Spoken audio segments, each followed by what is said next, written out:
Welcome to the Guerrilla Collective, a 3-day digital festival of game announcements, trailers, and demos streamed straight to you. Please welcome your host, Game Awards trending gamer, Greg Miller. Welcome back to the final day of the Guerrilla Collective. For the last 2 days, we've been showing you brand new games, debuting trailers, and even releasing titles on the spot. But today's my favorite day, honestly. Today, the developers are going to speak directly to you about their projects in a laid-back live stream. You, of course, hang out in the chat, they show you their cool games, and we all get to find our next favorite title. Sound good? Then, ladies and gentlemen, let's get into it. This is your final day of the Guerrilla Collective. Alex, Justin, take it away. What is happening, everybody? Welcome to the Guerrilla Collective, day 3. It has been an amazing experience the last 2 days. We are showing over 80 games. We got 7 games today that we're going to be showcasing. And a little bit about me. I am the co-founder of the Media Indie Exchange, The Mix. I helped to produce the Guerrilla Collective along with some of the most amazing producers. Publishers and developers from around the world. I'm also a game developer and that type of thing, and I'm going to chop it up with you guys. And sitting next to me is the amazing... Alex Wilmer. Thank you. I'm Alex Wilmer. I co-founded an audio production company here in Berkeley. We also have studios in South Korea and in Ireland. And we work around the clock on video games, animated cartoon series, film, that kind of stuff. Yeah, and we're here in Wilmer Sound. Just a little bit about the Guerrilla Collective, like I was saying. Due to the lack of E3, we were like, let's get together, the Mix, and a bunch of publishers and developers, and let's do this thing ourselves independently. So what you see around here, we basically built up a studio within his studio to make this happen, and we've been grinding to make this happen along with the developers here. So this is going to be a really cool experience. We have, like I said, 7 games coming up, and last week we did the Black Voices in Gaming stream, which is amazing, and it's just been crazy, as everyone knows, with COVID, Black Lives Matter, all those things happening. We do have a charity. If you could pop the charity up, you can... Those are our sponsors, but it's all good.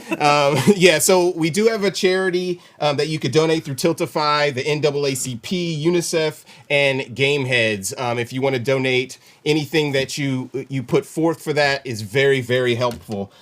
So the next couple hours, we'll be showing you games, chat with teams, learn more about these games. Amazing creators, like some of them I'm a fanboy for. I bet you guys are too. And check out the chat because they are in the chat, even though you guys are clowning, folks. The cylinder is coming towards the end of the show, guys. But let's roll over to our first trailer and get right into it. This is Iron Harvest. Peggy 18. We were all busy with our own small lives. Didn't know what went on in secret. Didn't see the war coming. They said the war would be won within months. An adventure, promising pride and honor. In the end, it would be 5 years. Years of torment and horror, like the world had never seen before.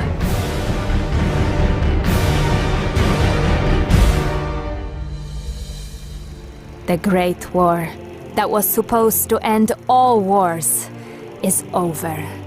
While in secret, the seed is sown for the next war.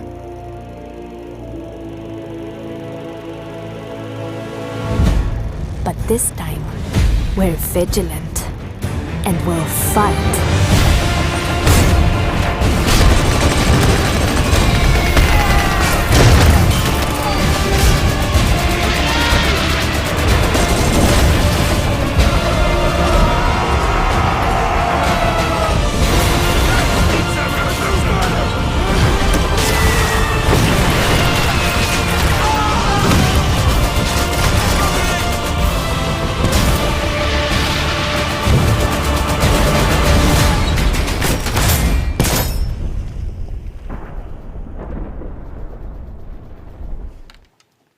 And that was the dope trailer for Iron Harvest. We got Tobias on the line talking about the game. We're going to be playing the game. This dude is going to be driving. Hey, what's up? How's it going? Hey, thank you for having me, guys. You got like you look really crispy right now. The beard is exquisite, by the way. Thank you very much. Yeah. On point. Oh, nice. So yeah, we were playing through the game the other day, the demo, and the game is really interesting. I mean, did you guys have a Kickstarter back in the a while ago? Yes, that's right. Everything started with the Kickstarter. It was in 2018, if I remember correctly. And yeah, so that's a Kickstarter project. And now, 2 years after, we are right in front of releasing the game. So we're super excited about that. That's dope. Because I remember when I was actually, I don't know if you heard about Fig, but I actually was publishing at Fig, and I was like looking through games. And when you guys were on Kickstarter, I was like, oh my God, this is so awesome. You had such great artwork and animatics and that type of stuff that you were showcasing. I was like, I can't wait for this game to come out. And then when I saw that you guys you're pushing your game for, to showcasing the Guerrilla Collective, I was like, oh my God, we have to play this. And then right now, so let's switch. Alex is going to be playing. It's so interesting that you guys chose to start with this kind of tutorial where you're actually little kids. I was like, this is fascinating and amazing.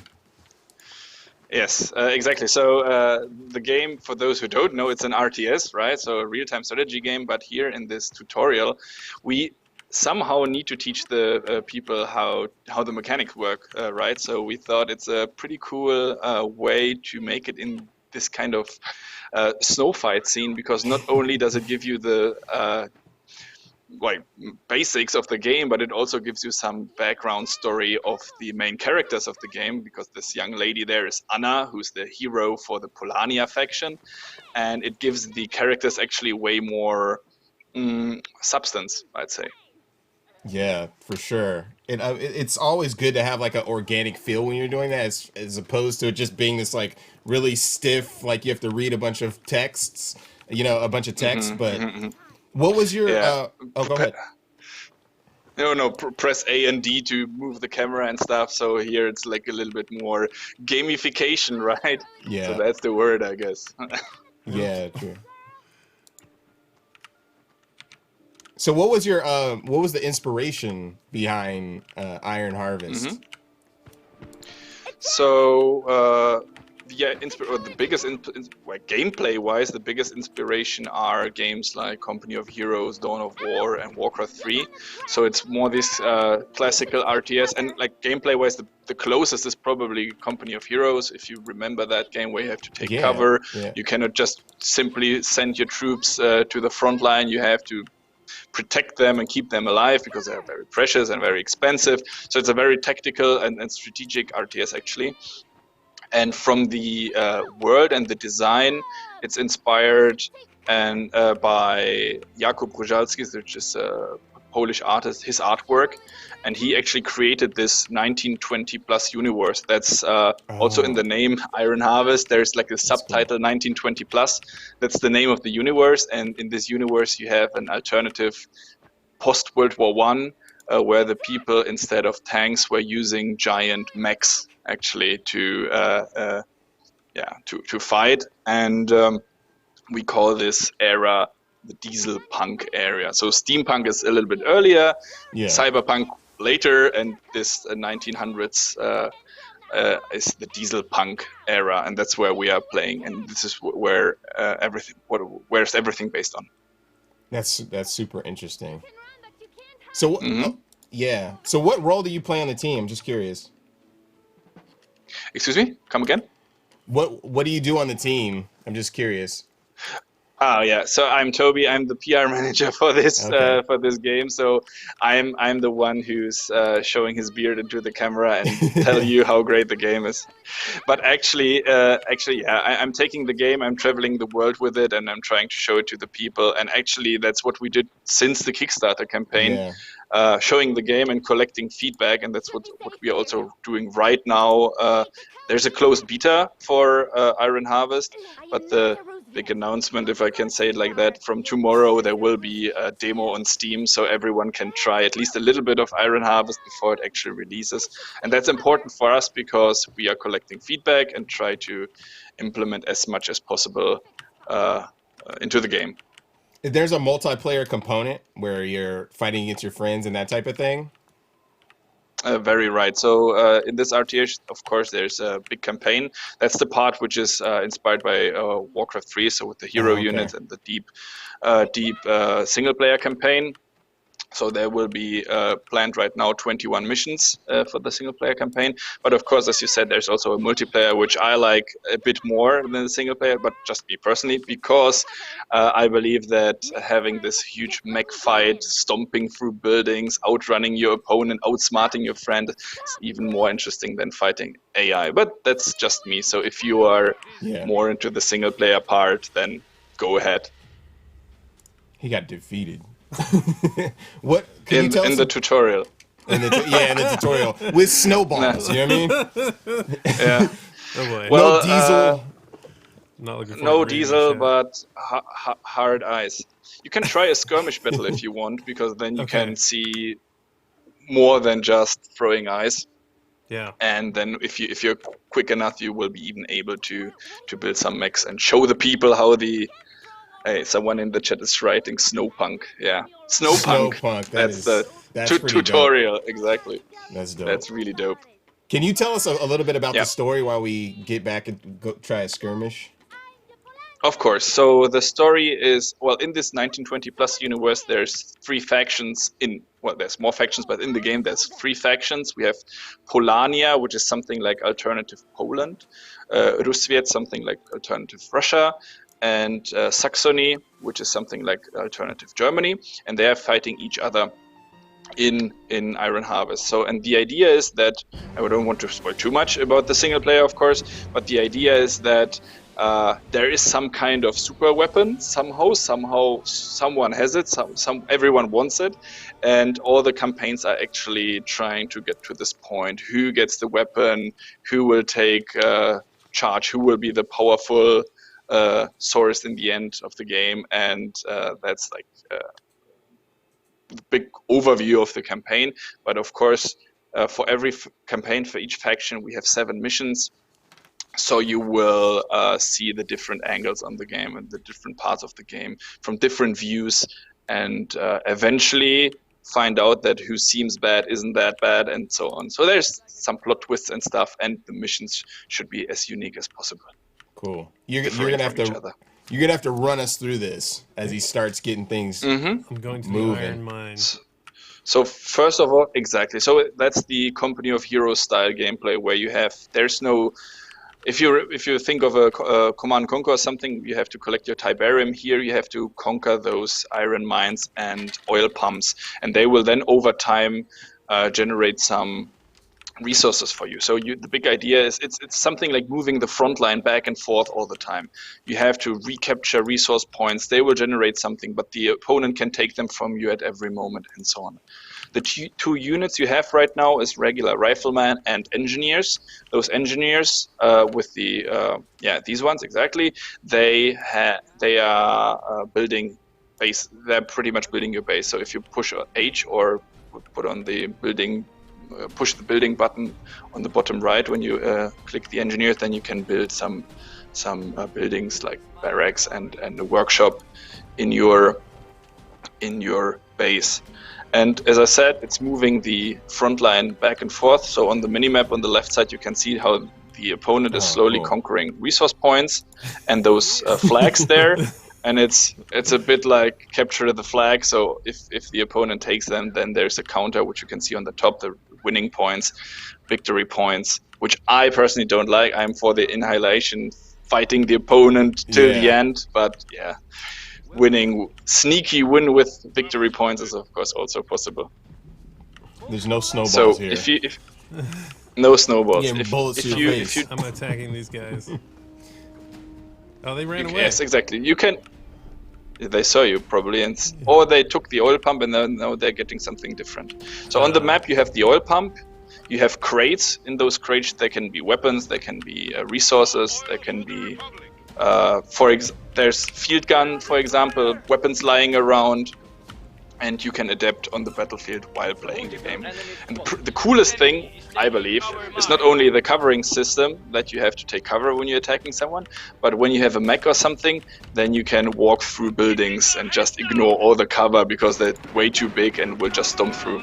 That's awesome. I would heavily recommend to start building a base, because you took all your units, especially the engineers who is not good at shooting, and you took them to this house. Yes, the house button. If you click on the house button, then you can build, for example, the barracks or workshop, and put it in the base. It's the thing you neglected in the very first moment.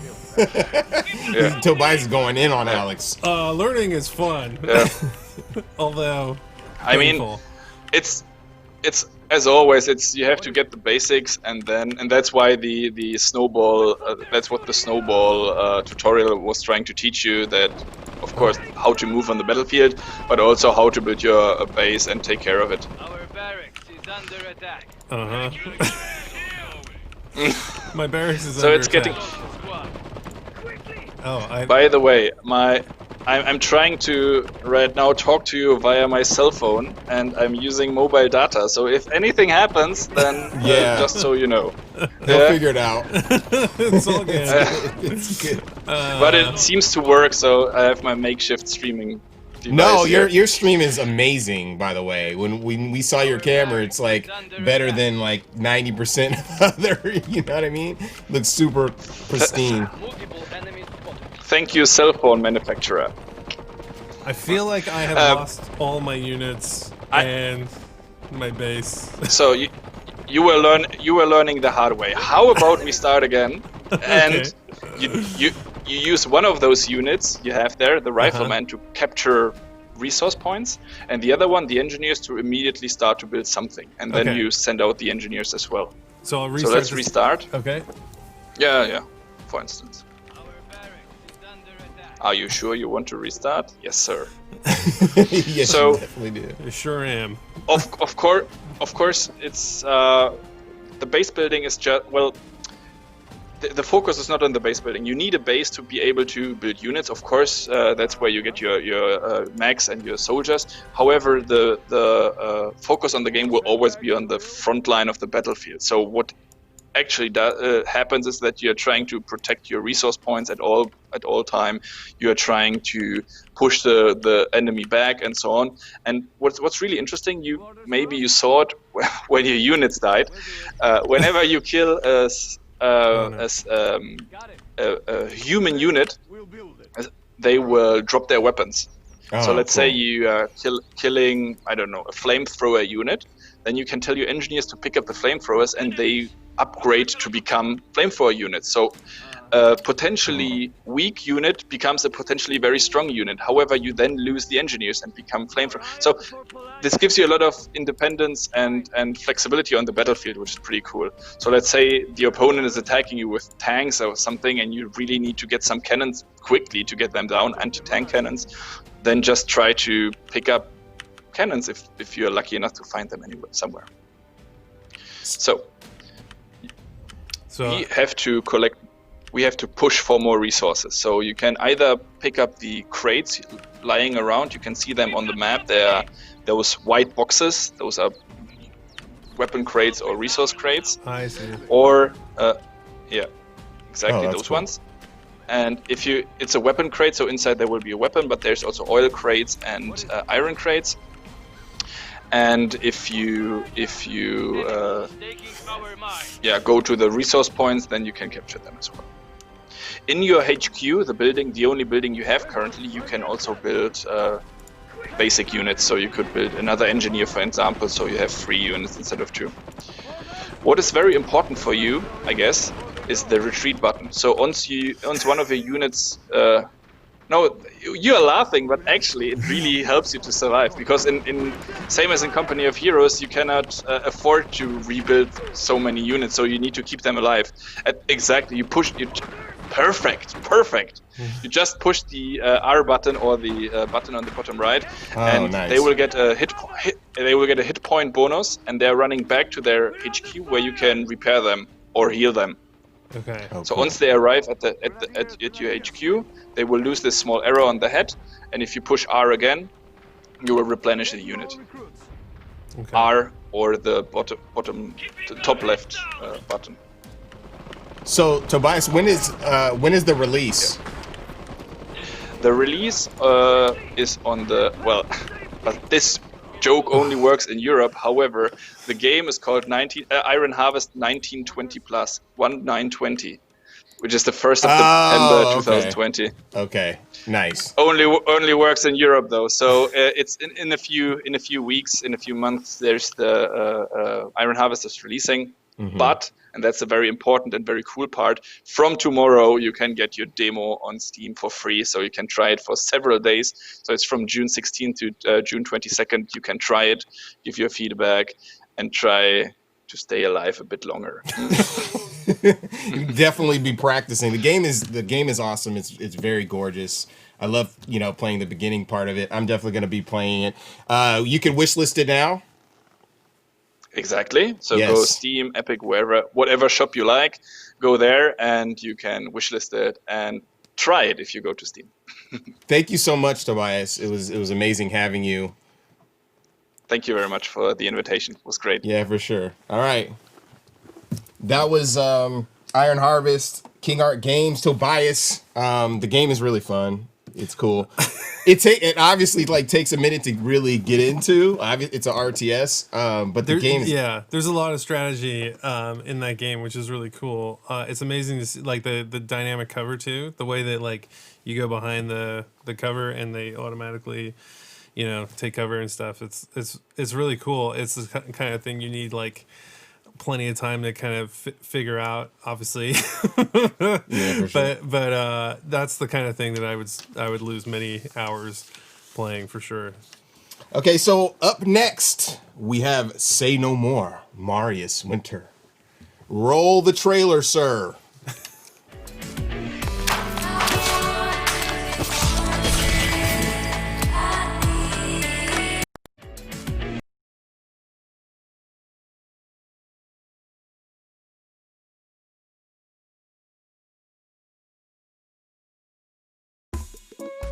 Hey, you! Did you just start your internship? Welcome, intern. And we're destroyed by your coworkers! Make me coffee. Copy these papers. Bad hair day alert. Your supervisor probably just stole your lunch! Thanks, intern. And the problem is, you are too shy to say something! I don't see coffee. But don't worry, all you need is just one word!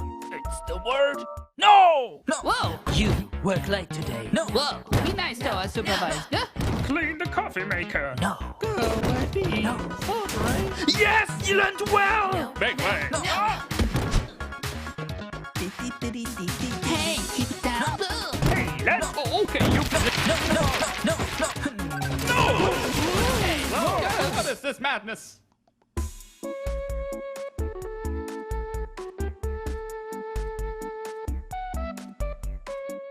Your outfit is bad. Oh, you're being weird. Stop clapping. Hey, what are you doing? No! I was just projecting.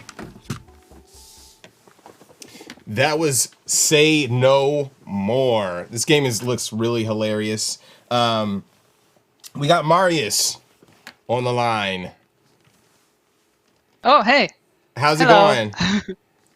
I'm good. Thank you. Can you hear me? Yeah. 1 2 1 2. Awesome. Did you play one of the voices for the game? I did. These were all placeholder voices by me. Yes. Oh, okay. Because the game is super hilarious. By the way, I kept playing it over and over again the other day. It reminds me of old school PS1 games, which may be what your influence is. But there's one in particular called Incredible Crisis that I used to love. And I would just keep playing through that game, and this is dead on. I'm when I saw this game, I think I saw it a while ago. You guys were gonna show it at the Mix GDC or something like that, and I was like, oh my god, we gotta check this game out. So we finally got our hands on it. Alex is gonna play through it. It's hilarious. You have to talk about how you came up with this idea. Thank you so much. Yeah, very cool. If you look at our inspiration document, Incredible Crisis is one of the games that inspired this game. Also, Muscle March on the Wii was also a big inspiration. Muscle March? I'm writing that down. Oh, Muscle March is amazing. You all have to Google it now. But it's it's an old Wii game. I don't know if you can play it anymore, but anyway, this is more in terms of the art style and humor what inspires this game. But the original inspiration came. So my friend Nick and we both came up with this game, and we both are game designers at Studio Fitspin, and we know each other since kindergarten. So we grew up together and played games together. That's cool. And humor. And a couple of years ago, we were playing around with Unity and making weird prototypes. And one thing that we want to have in video games that we rarely get is, imagine in games where you can jump and there's an NPC, and if you jump in front of the NPC, just jumping around, they don't react to that. And we want games where they are like, why are you jumping around? This is not normal. What are you doing? Like these are games that we want. And so we made a little game in an office environment where people talk to you and you can only answer. There are 4 things you can say. You can say yes, no, maybe, or interesting. What do you think? And they always react to whatever you say. Yeah, and then you can imagine that. Sorry, go on. Oh no, go ahead. I didn't mean to interrupt you. Okay, you can imagine the most fun part was to say no to everyone without context, just always saying. And so we figured, let's just throw away all the other things. Let's just focus on no. Isn't that hilarious? Yeah. Where are you guys from? We are from Germany. We are from Aschaffenburg. Oh, okay. Cool. That's awesome. The social interaction aspect of it is really, really interesting, and I like how you layered it. Like at first you can't say anything, and then you get this motivational, and you'll see it. I'm spoiling everything, but you get like this motivational speaker telling you to say no, and then you get this motivational speaker telling you how to laugh in someone's face, like to startle them or mess with their mind, and just those layers and the interaction. And the body language and that type of thing is very fresh. It's interesting. Thank you so much. Yeah, it's what also came after. So when we knew, like, let's make a fun little game about just saying no, we also only then noticed, like, hey, wait a minute. We both are scared of saying no as well. Like, it's hard. We would rather say yes in a lot of situations than no. And we noticed, like, oh, this makes so much sense that we want to make this game. We want to be better at saying no. And it's not like that we didn't have bad internships or something like that. Yeah. The office environment is just the setting of this game. Yeah. But a lot about the game is just about, things where you would... I personally think, for example, if I get invited to a party of a good friend and I just don't want to go, but I still go. Yes. Because I don't want to be, because I feel like a bad friend if I say no. Yes. And so this game is about this. I think a lot of us have that trouble, especially if you're like creative or, you know what I mean? Like anytime someone asks me to do something, I want to take on the challenge personally. So it's like, I don't know. It's interesting. This is the part. I know what you mean. Yeah. This is the part I'm talking about, though. The motivational speaker. No! Use this button. Say it with me. No. No. No. No. No. No. No. No. Come No. on, No. try it on this jerk. No. No. Whoa, not bad. You can also say no in a different way. No. Swap to a cold no by pressing this button. To swap back to your heated no, press this. No. Hit doors for the no you prefer. The choice is yours. No. Now show this meanie what you got. No. Yeah! That's hilarious. Listen, I know it's outrageous saying no these days, but if you don't use it, jerks like these lunch stealers will always win. lunch stealers. Do you want that? No. Exactly! No! But wait, there's more. Before destroying jerks with a juicy nose, confuse them like heck Juicy. by laughing at them.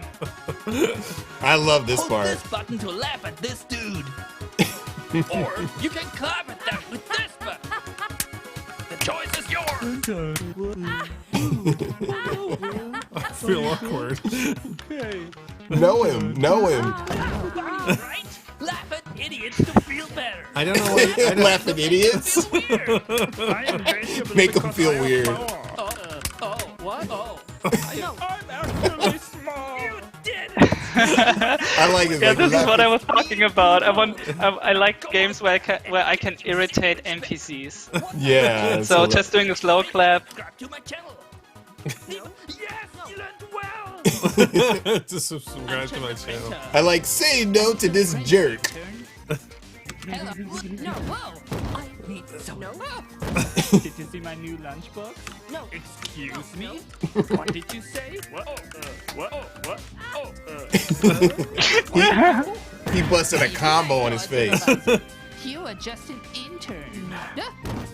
Fire that intern supervisor. No. No. No. No. No. No. No. Rapid fire. No. The dude was hiding. Okay, I was like, the dude was like hiding in the bushes. No. The planter. Oh. Sometimes they're nice people, and you could get a reward if you don't say anything. Oh, interesting. I was just rapid firing no everywhere. Try to That's find a fun. nice Yeah, person. This game supports spamming the space bar. Definitely. No. What kind of weak are you good? No. So cute. You are. Okay, that's it. Oh, you got blasted, son. Yes. Lunch stealers. Flip the tape. Flip the Flip the tape. There are more lessons. What happened? Did you got crushed by a jerk who won't listen to you, no? What a butt. But don't worry, I'm here to teach you a new kind of no. When is this game being released? No. And like on what platforms? All you have to do is Later hold this no. year. Okay. And I always joke about like in Iron Harvest. I also have a joke for the release. I hope we can release in November 9 Wow. because 9 in German is also no. That is amazing. That's amazing. I would go so far if we miss that date, we just wait a year for next November 9, 2021. That's so good. Or maybe not. I don't know. But officially, no, we don't have a exact date yet. But later this year. Yeah. Is there gonna be a demo out for this for people to play, or not yet? Yeah. There's also a demo on Steam. Okay. On the Steam Game Fest. So. Oh, cool. Yeah, shout out to Valve for working with the Guerrilla Collective and all the devs for to get our games up. I don't know why you're saying the dialogue is temp. I would keep this. It's solid, and this is coming Thank you from so much. No. like a VO expert. Like this is a sound studio. Thank you so much. I actually will voice a lot of characters, but we casted a couple more actors, so there's more variety. The dialogue is hilarious. And so, did you write all the dialogue? I wrote it together with Brandon Gibbons. Oh, So okay. we basically, this was also there's like this was one of the technical challenges, like having building the tools for us to put in a lot of the creative choices. Yeah. And yeah, we basically in each level we just write in a big sheet. We just write the jokes That's from top great. to bottom, and it was just you just write them and then they are in, and this was.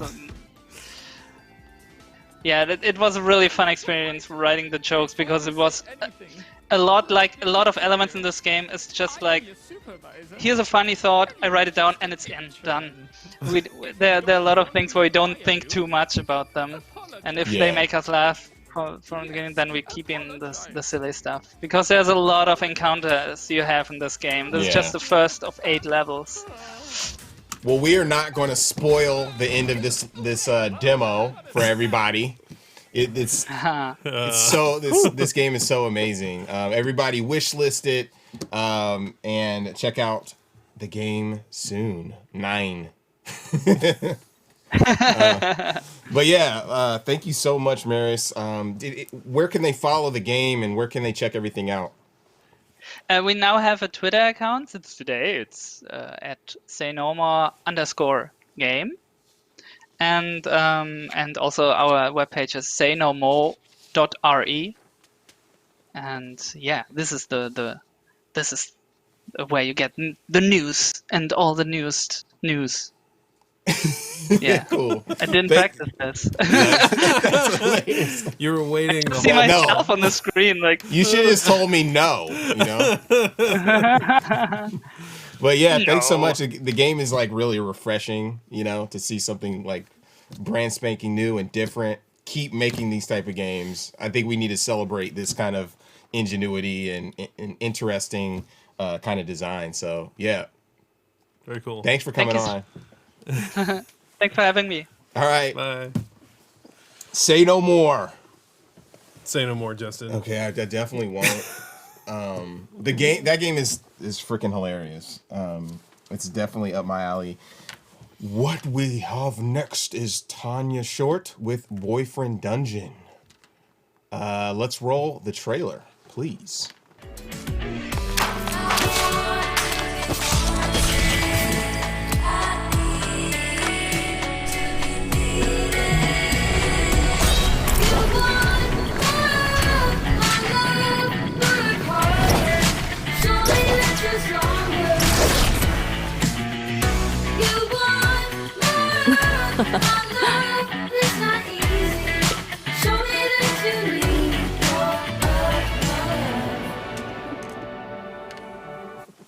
That was the amazing trailer for Boyfriend Dungeon, the highly anticipated game from Kit Fox Games. And we have Tanya chilling out with us. Hello. How's it going? It's all right. It's a Monday and there's super cool indie games being shown by Guerrilla and Steam. So it's a good day. Yeah, it's a great day. Thanks for hopping on. The game looks amazing, by the way. I know a lot of people are anticipating it. And we're we've gotten a lot of wish lists, a lot of attention, and it's a shame we can't go to conventions anymore. But I'm glad that there's events like this so people can still find out about it and see what they like. And this demo has never been shown outside of a convention floor, so this is pretty nerve-wracking but also exciting. Yeah, that totally makes sense. I remember like when we were working with you guys to showcase it last year. We were trying to get you on the stream, and you were like, not yet. But so it's cool to actually be able to showcase it. So tell us a bit about the game. So it's a dating sim / dungeon crawler, and you alternate between the 2 parts of the game. You spend a lot of time in the dungeon, and in that dungeon you find treasure, and you fight monsters, and you find new weapons, and then those weapons become beautiful people, and if you want to get more skilled with that weapon and find new abilities, then you gotta date them. You could also just be friends. Platonic weapon relationships are possible. But yeah, you choose who you want to hang out with, and then you choose who you want to fight with. And meanwhile, there's other people you can text message here, go shopping, live your best life in Verona Beach, California. Nice. What was the inspiration behind your game coming up with this? It's a really interesting idea. Thank you. Yeah, I mean, I grew up playing dungeon crawlers and RPGs and dating sims, and there's a few other games that have decent combat and decent dating, but I never felt like I was able to date all the people I wanted to. And I don't know, I also felt like sometimes they were a little bit too serious. So I guess I wanted something a little bit lighter, and I wanted to be able to date all the different kinds of people. And I was surprised a few years ago that, that game still didn't really exist. So we had to make it. Totally makes sense. It kind of reminds me, like when I first played it or saw it, it kind of initially reminded me of Persona, the old, like the one of the first two Personas, and then also it reminded me just the idea of the weapons having kind of their own personality was Disgaea, just a little bit. But it's interesting that you have that aspect that each one of these characters is a weapon, you know. So we can see he's picking an upgrade ability there, and you can go back and change that later in the full game. There's a gym where you can change up your combos that you've picked. But yeah, every level of love rank up, you'll get either a new ability or a choice of two abilities. And yeah, we took. Okay, you're a swinger then. Good job. Yeah. I chose mean, or maybe that just means. Yeah. Yeah, we took inspiration from a lot of different places. I feel like we came up with something that's pretty unique. But yeah, I love each of the weapons because they're all so different. How many weapons are there in the game? So in the Kickstarter that we ran a couple of years ago, we announced 9. It looks like we're probably going to launch with 7 and then have 2 come out as free DLC afterwards. Okay, cool. At least free for Kickstarter backers. We haven't decided if we're gonna charge after that. Makes sense. I can imagine that the creativity on your team goes wild trying to come up with new weapons. You know what I mean? Oh my God, there's this one that we want to create, and there's that one, that kind of thing. Yeah, there's so many different kinds of weapons out there, and different. I was really surprised to find that so many people had a fondness for a certain kind of weapon.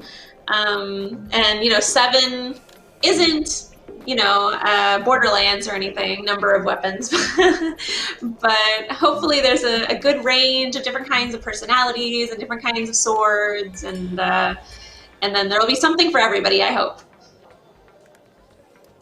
So when But yeah, there's four guys and 2 women and 2 non-binary people. Oh, okay, interesting. And then a cat.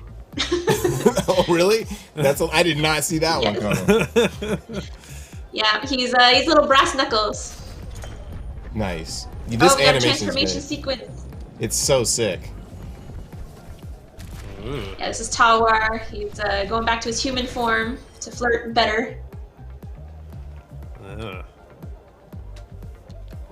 So tell us a little bit about the dungeon crawling sequence. Yeah, so after this date, I assume you'll go into the dungeon. It's randomly generated, and the first dungeon that you unlock is a mall dungeon. And the dungeons are manifestations of your own fears and insecurities. So it's sort of like a form of therapy that's a little bit more violent.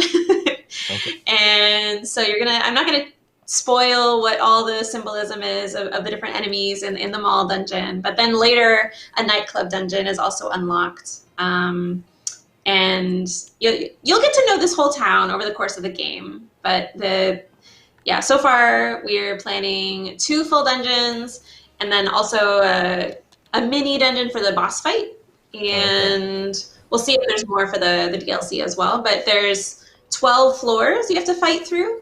And if you make it through 4 floors, you'll earn an elevator. You'll unlock an elevator, so you can skip through the first 4 floors. Okay, cool. And you said they're randomly generated every time. Randomly generated, yeah. Cool. And there's these different enemies you can fight, and you're gonna level up both in terms of love with your weapon that you're wielding, but also you yourself will gain experience points and level up your wielder level. So that's your overall strength. And there's also little hangouts you can find in the dungeon. So little places you can go and spend a few extra minutes together to unwind and enjoy the scenery. Use your boba, son. Use your boba. Yeah, you gotta heal yourself with your bubble tea. Although we have signs, you can change if you're not a big fan of bubble tea, you can always get coffee. Boyfriend Dungeon supports different kinds of beverage. Nice. So, can you unveil like one of the metaphors behind the enemies? I know you don't want to spoil too much, but you're hitting cell phones and TVs. Well, I'll say that in the tutorial, you're sort of guided through this with S-Stock. S-Stock sort of teaches you the basics of sword fighting and also like what the dungeon is about. And he says there's a few possibilities. He thinks maybe it has to do with, feeling a little bit cold and stagnant. Like why are they all sort of older technologies? And so is it about a fear of stagnation? Is it about a fear of getting outdated? Is it a fear of technology? You'll find out as you go. But the main focus of the game is the relationship with your weapons. But there is sort of this undercurrent of you as a player being this person who's never dated anyone before, and you move to a new town, and you go to the dungeon, and you fight monsters, and meet all these beautiful people, and hopefully you're confronting your fears a little bit too. But yeah, you can see if you vary up your light attacks and heavy attacks, you'll get different combos. And since you unlocked, you're level 2 now, you're going to have bleeding effects on the enemies. And so as you level up with Talwar, you'll get better and better options for how to control your bleeding effects and get more damage over time going on more different kinds of enemies. But that's Talwar's specialty. Okay. It looks like there's a treasure chest, but it depends if you wanna go deeper, go get that treasure chest. Oh. I'm looking at your mini map in the upper right. Oh, upper right. Oh. Is it the staircase? Is that what that is? The staircase is how you move Exit. further down. Oh, but there's a treasure chest. Yeah, right. Oh, down this way. Okay. I mean, it's up to you. You don't have to. Let's go. Have to collect all the treasure. But you need to. They tend to be recipes that you can. Oh, it's a ambush. Ambush. But yeah, you'll find recipes, so you can craft different armors or different hats or different outfits, or gifts. You can craft gifts to give to your dates when you're out with them on the town. So when you go back home, you're able to craft different things with your recipes, or is it like in the dungeon during combat? No. You get materials and recipes in the dungeon. Okay. Cool. Plastic is a new ingredient you've just found. But yeah, no, when you go back home, you can craft stuff to then take out with you. Oh, nice. And although it's not in the demo, you can't craft, but it's working in the real game, I promise. I assure you, it's working. What are you launching on? We have announced that we're launching on PC and Mac and Switch. Cool. Nice. We don't have a release date. I'm sorry. It's not. Totally get that. Totally understand. It's ready when it's ready. The pandemic and everything is making it difficult. I think we had wanted to announce a date by now, but well, we're doing our best. We want the game to be really good. That's what we really want. We want all of this to be as good as it can be before it gets out into everyone's hands. And you I think our guys Kickstarter backers have really high expectations. So. It makes sense. You guys killed it with your Kickstarter, which is awesome. Thank you. Yeah, it was really fun. We met a lot of really great people. Our Discord blew up. We have a lot of really lovely folks of all different kinds that are cheering us on. And so we're not afraid of launching. We just really want it to be good because, at this point we've spent over 4 years on it, and it'd be a shame to spend 4 years and then release something that you didn't think was great, Yeah, for sure. Same boat. I mean, no matter what, you always have things you're going to want to change after launch, but... Yeah, totally. Yeah. So are you in Montreal? We're Montreal studio. How is your team handling? Oh, yeah. I was going to say, how's your team handling working remotely? Pretty good. We actually already had one work from home day every week anyway. That's cool. So we had the basics set up. Of course, I think people are getting a little bit lonely and restless now that it's been a while. Don't forget to drink your tea. Where's my tea? Oh, LB. There we go. Yeah. Yeah, feels better. Oh, you found a vending machine. Wonder what that's about. Get some more. $5 in there. Some rando stuff. Whoa, what's gonna happen? Ooh. Mysterious. Uh-oh. Secret area. You found a secret. That was pretty dope. Who are these These guys? monsters are just hanging out. What are they doing? So how do we find out more about the game? Is a demo coming out soon? Are you gonna release a demo or no? Not immediately. Okay. We're probably going to wait on the demo for a little bit longer to release it to everybody. But Cool. you can wishlist the game on Steam. You can subscribe to our newsletter. If you go to boyfrienddungeon.com, you can read more about it. You can join our Discord. You can tweet at us. We have all the boyfriend details for you. And the community is really welcoming. So if you just want to make some new friends, maybe join and chat Boyfriend Dungeon with us anytime. Thanks so much for joining us. It's awesome to Thanks for having me. get the game in our hands and play it. Hope. Boyfriend Dungeon! Thanks, Tanya. Bye. That was Tanya from Kit Fox Games, Boyfriend Dungeon, highly anticipated. Their community is crazy. It's pretty awesome. Up next, wait, let's shout out our sponsors and our partners. They've been amazing, helping us to make this happen. ID at Xbox, Razer, Wilmer Sounds for helping put this together. We also want to shout out to our media sponsors, IGN, GameSpot, Twitch, of course. The ID at Xbox folks are working with us on Mixer. It couldn't have been possible without you guys. This is all an independent collective of developers and publishers, and they really believed in what we were doing for the movement. Also, you can contribute to the charities that we have during these crazy times. UNICEF, NAACP, and the Game Heads through our charity link below. It's definitely will help some folks out. But up next, yes, we have 30XX, the sequel to 20XX. Run the trailer.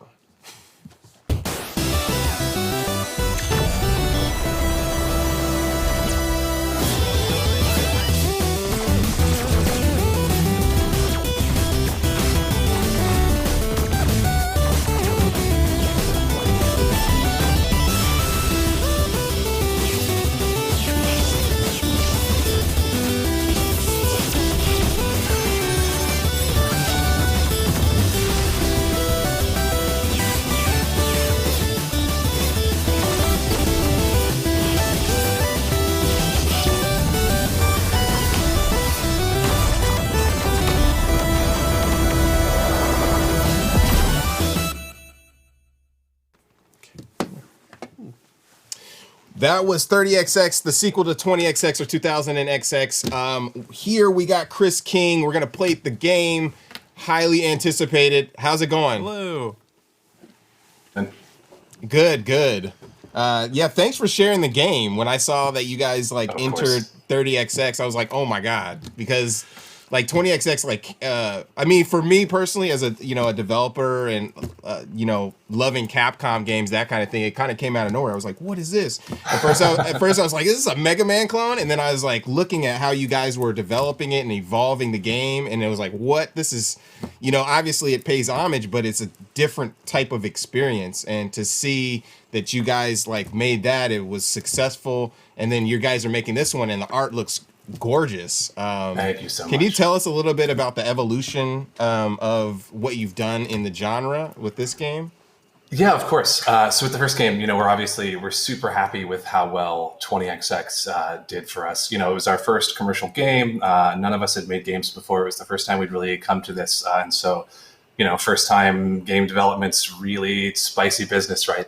So being able to have the studio still be around at this point is super exciting to us. But even after having spent 5 years making 20XX, we still had so much more that we wanted to do with the formula. There's still so much room to improve, so much room for the game to grow. And we knew that getting it to this really high fidelity, really crisp, punchy pixel art style was where we always kind of wanted to take the title in the first place. And so we knew there was so much more we wanted to do on pretty much every side of the game. So it just made sense to go ahead and make a full sequel. Nice. I think you should. Can we play multiplayer? Is it? Yeah. Okay. Absolutely. We'll wait till he dies. Next If time. he dies, then which will certainly happen. I will die. Yeah, go for it. For sure. All right. So can you tell us a little bit about, like, I don't know, I'm obviously interested in the process, but tell us about the game. Sure. So 30XX is kind of like co-op roguelike Mega Man X. So it controls a lot like the classic action platformers of the 90s era, except with far crisper controls than are possible during that era, because we have much better like PC refresh rates now, right? So we're able to process your inputs way faster. So it's going to be crisper than was ever possible back then. But so it's kind of like that action platformer style, but everything's randomly generated every time you play through it. So the level sets you're going to see are going to be different. You're going to get powers in a different order. So you can make that jump. Yeah. And your dash by default should be on either right bumper or right trigger, depending on your settings. But we don't practice that right here. Yeah. This is a fun piece to get right at the beginning of a demo. Maybe we'll see co-op after all. So hit those little crystals as you go. They spawn little platforms. Oh, that was fast. We're gonna pretend. No, that was very obviously on purpose, so we can test. Because we're doing co-op. You know what I'm saying? Bingo. That's exactly. So go to that little hit multiplayer, hit couch co-op, and then hit A. Do it again. Sorry, hit. I think you both hit it. Yeah, there you go. I hit B. Okay. So now we have one Nina and one Ace. Let's make this happen. You're gonna have to run through this because playing this style of game and then asking questions is a rough business. It's tough. Yeah, you really gotta focus. So you're moving around. You're dashing. If you jump while you dash, you're gonna do like a long jump that you can cross much bigger gaps with. Wait, so you dash? This is interesting playing. Now I was talking mad stuff, and now I can't even get up. Oh, I get it. Okay. Yeah. Live. You gotta go a little higher, and then you got it. There it is. Nice. Okay. Trial by fire. Everything's great.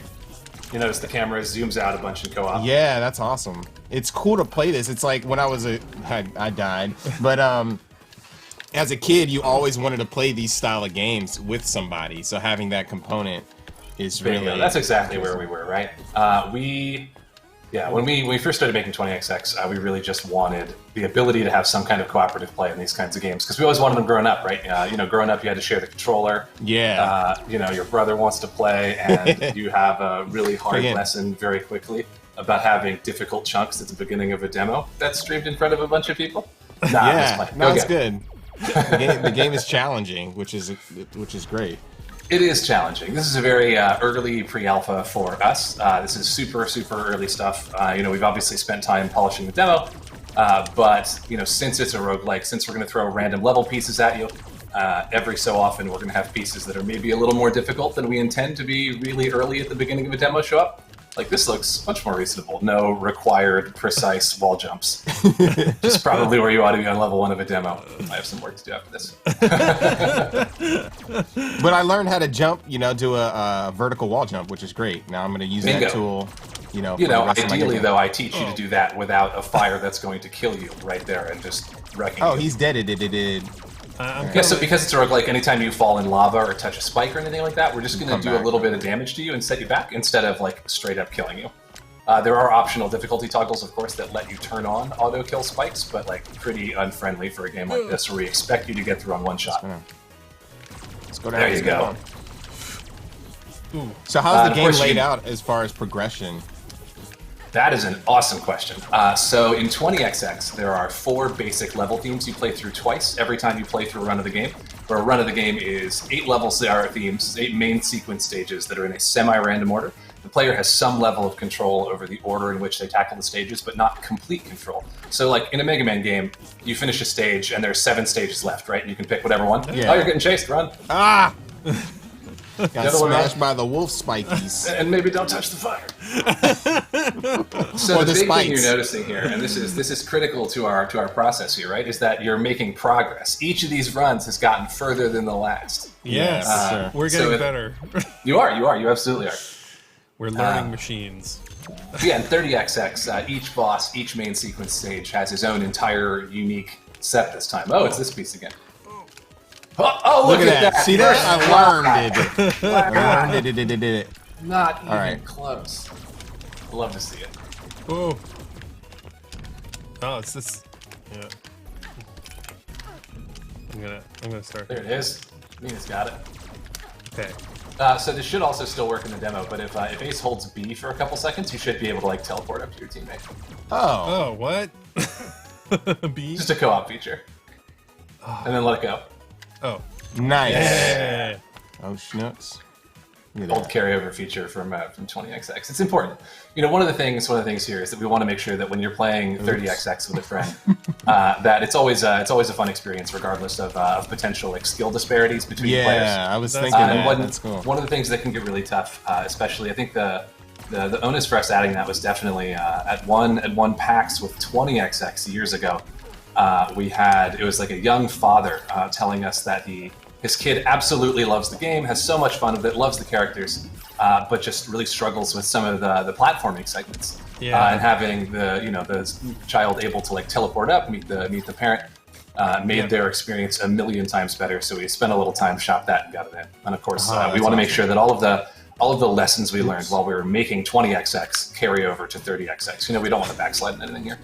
Yeah, for sure. Yeah, I was gonna say. I haven't even seen this piece. I was gonna say for if you're playing with kids, that's really important. That's really awesome that you did that. Yeah, we want the game, you know. So obviously at the top end, like with this kind of game, hey, a revive capsule. Hey, it's good to know those work in the demo. Free testing, Hey, I'm back. Oh man, that was convenient. Yeah, we gotta make sure that while the game needs to be properly challenging at the top end, like if you grew up with these kind of games, you want the super spicy, intense, like perfect platforming that the sort of harder top end of these games really can afford. Hey, box. Hey, some health and some money. I got items. Can he teleport down to me? Yeah. So don't do it on a fire. Yeah. Try it. Go down that. Yeah, there you go. So it should work pretty much anywhere. Oh, okay, cool. All right, How big is come up on this chase section again? Oh, okay, yeah. So we know that we don't want to get hit by the wolf spikes. Oops. Don't want to get hit by the spikes. Well, fire, flame. Dash out, no, I want to kill. Oh, look at that! Look at my skills on. Nothing is broken. That's. Oh! I thought my. All right, a little further. That was my skills were impeccable. Leveled last time. It's super fun. How big is your team? It really depends on how you measure. There are 8 or so of us working on 30XX right now, all of which in different capacities. You know, if you're adding up everybody's like full-time contributions, it's probably more like 6. You know, it's myself doing tech creative design. We've got 2 lovely artists, one doing characters and sprite work. That's Caliber Kataki. If you recognize this kind of sprite style from either like Rogue Legacy or Chasm or Duelist, same guy. Oh yeah, cool. The tiles and the backdrops and all that stuff is Fabian Jastrzemski, German environment artist. They've both been lovely. Brandon Ellis, our composer in Georgia, with all the sweet tunes that you've got to have. Yeah. Nice. And we've got sorry, I'm getting a little too into the weeds about individual team members, but everybody is lovely. They're about 8 of us. It's interesting. That's cool. Yeah, it's about twice the size of 20XX's team. It's been solid. So remember, you can teleport up. Yeah, I'm gonna teleport over there. Oh no! Did you get deaded? All right, one more teleport. He teleported up while you were in midair, and then he fell back down the hole. All right. I was wondering if that was possible, or. But yes, it is. So you got to be careful when you teleport. Nice. I like the rogue aspects, just the variety and not knowing exactly what you're faced, but the skills are maintained. That's really interesting. Exactly. That's the core of the design right there, right? So we love these precise adaptations. We love seeing a situation, thinking, what's in my toolkit that lets me respond to this, and then adapt it and mastering the game, right? We don't love Mega Man 2's like Heat Man disappearing blocks, where the only way to get it is to like die a bunch of times by falling into the pit with no indication of where the blocks are appearing. Whoa. So we throw different pieces at you every time. Obviously, it's a very early roguelike. Like, we're still very early in the process. We're not even on early access yet. We got a ways to go there. But there's still a pretty decent amount of level generation here. That's awesome. So when are you releasing? Do you have a date? That is a great question. We don't have a firm date yet. We're definitely going to do early access. So early access for 20XX if anybody watching either played 20XX or saw it during early access, you know that we were in early access for 2.5 years, about really long time.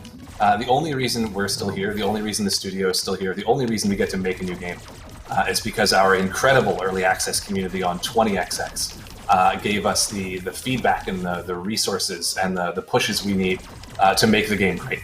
So we'd be really foolish to not do early access this time around. So early access is definitely coming.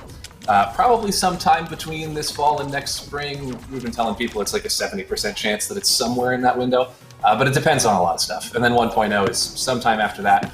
You know, we can't hit a 1.0 release date until we know exactly how much stuff we got to get done in early access. That totally makes sense. The game is gorgeous. It's really, really fun to play. And you're releasing on what platforms initially? I know you said early access, so that'll be Steam, right? Right, so Steam. So PC first for sure. Our official line right now is PC and consoles. We don't know which consoles yet. We're still working on that. Totally makes sense. Can you wish list now? You can wish list now, and as of right this moment, right here, right now, you can actually play our Steam Festival demo, this demo, early, now, right now, actually right now. You can click it and have fun. You can Google 30XX Steam. It'll probably pop up pretty easily there. Unlike 20XX, we have a little bit better SEO this time around, thankfully. Then, of course, you can wish list it. Yeah, please. Yeah, do, wish list the game, play the game. The game is really cool. Thanks so much for hopping on. Where can we find you and the game? Any last shout outs?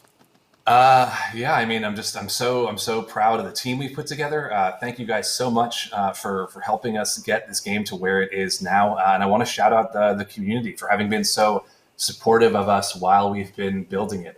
Without you guys, we are nothing and we have nothing. And we're so happy that you're here for the journey. Dope. Thanks you so much. Thanks for of course. Thank you guys. Take care. All right. That was 30XX. It's coming along so great. Make sure to wish list it and check out their Steam page. Next up, we have West of Dead. Adam is going to be joining us. Let's roll to the trailer. Purgatory, Wyoming, 1888. A shifting land shaped by the souls of the dead. The good ones head east toward the light. The bad ones, sometimes, they stick around when they ain't supposed to.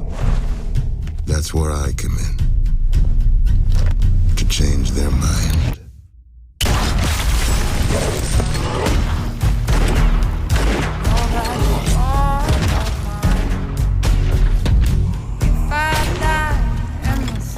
I got a job to do. But it ain't always that simple.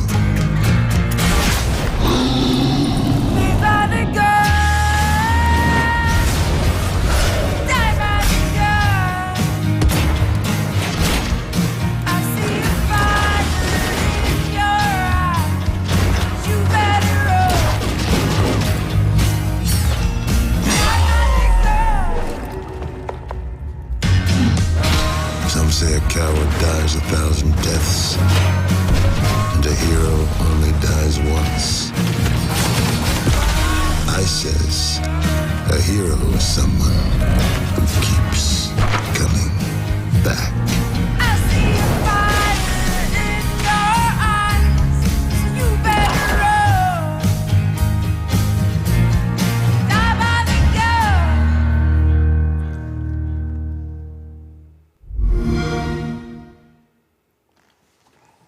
That was the amazing trailer of West of Dead. We got Adam on the line. What is poppin', Adam? How you doing? Can you hear me? Good, very good, thank you. Excited. I like your poster. Logan is sick. Oh yeah, I've got loads of rubbish up here, loads of daft stuff. Yeah, so we've been playing the game. Like, congratulations! It looks amazing. Oh, thank you. It's so awesome to have the actors you have involved with it. The game is very gorgeous. lucky. Yeah, how did that even come about? Well, I'd like to say it was completely by design, 100% skill. It was our plan the whole time, but really, it only happened when we teamed up with Raw Fury, and Okay. they saw something a lot bigger in the game than we had the confidence. Being British, we're low on confidence. So they had a lot more confidence in the title and what we were making than we presumed to have. So they said, "Oh, you guys, who would be your ideal, actor to be the narrator in this game?" And we were like, "Well, Ron Perlman, they'll never Yeah. get him." And they did. So we thought they were joking most of the time, and then they said, "No, we really have got him." And so that was a bit of a dream come true for us, to be honest. That's cool. Yeah, shout out to Raw Fury. They've been amazing with the working with us on the Guerrilla Collective, and then showcasing your game. Some exclusive stuff was pretty awesome. I mean, we've been following this game for a while. And yeah, having Ron Perlman, it definitely, adds notoriety, but also to the theme, because it sounds so rich. Yeah, no, definitely. He was, by far the top of our list. So, yeah, we're very, very lucky. So tell us about the game and like how you came up with the whole idea. Your team came up with the idea and the design. No problem at all. So, what we usually like to say is that a person had a very clear idea on everything. That isn't how this happened at all. It was very much a bucket list of things that we love. So we love comic books, and we love different flavors of shooters, and we love horror games as well. And we had all these different ideas about things that might be really fun, and we decided to try and put it all in one package and see what happens. Luckily for us, it seemed to come together into something that has its own sort of voice, which we're quite proud of.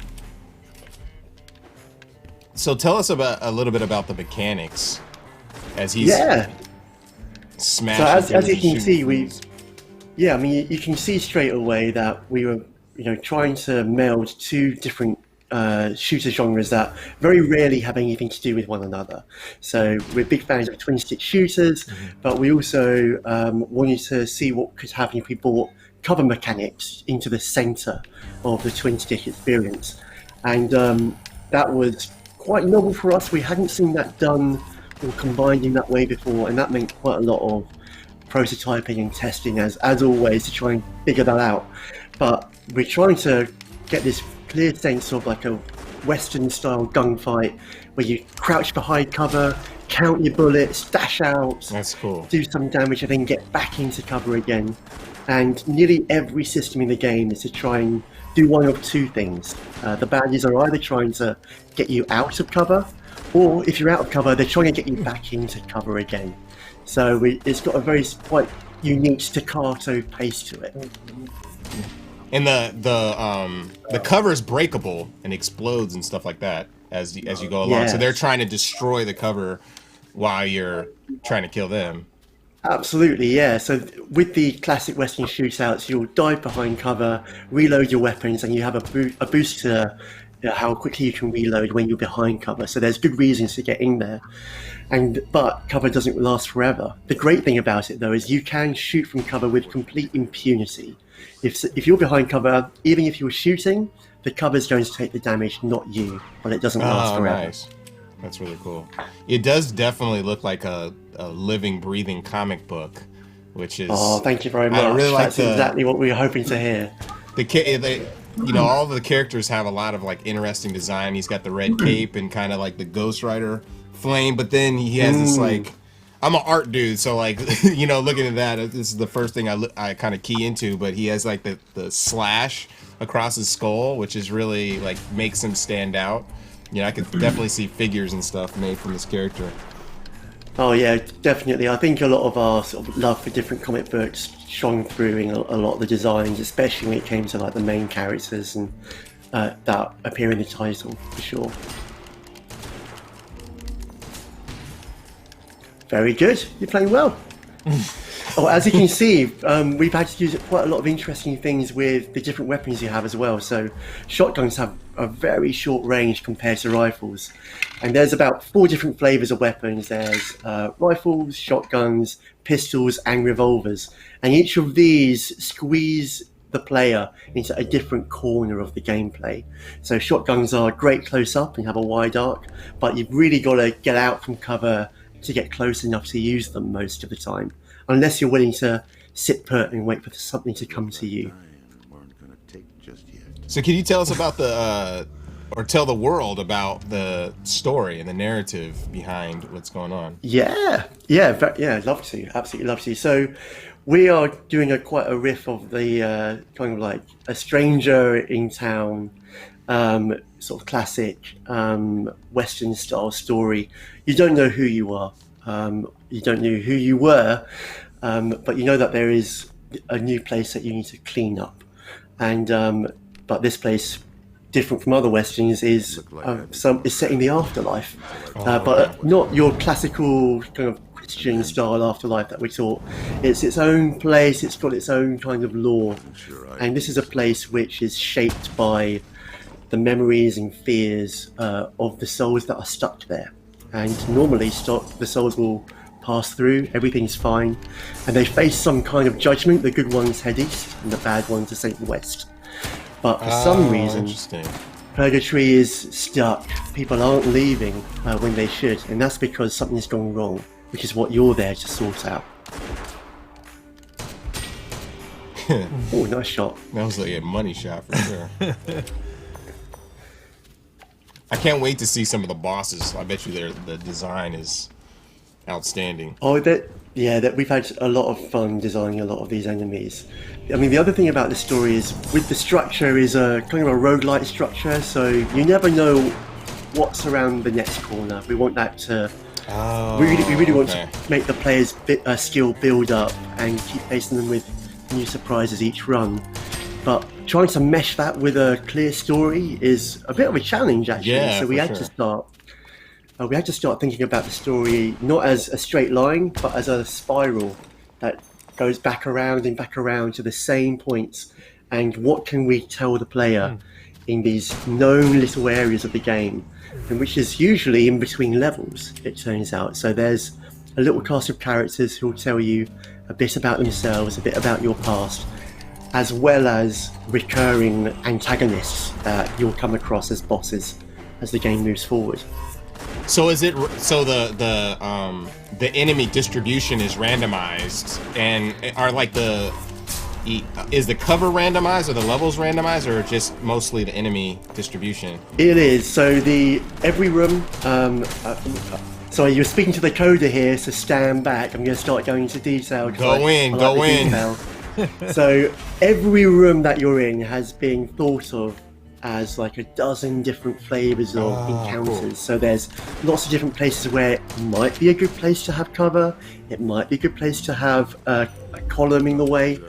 And then also the rooms are all combined in different orders. The contents of the room is different every time.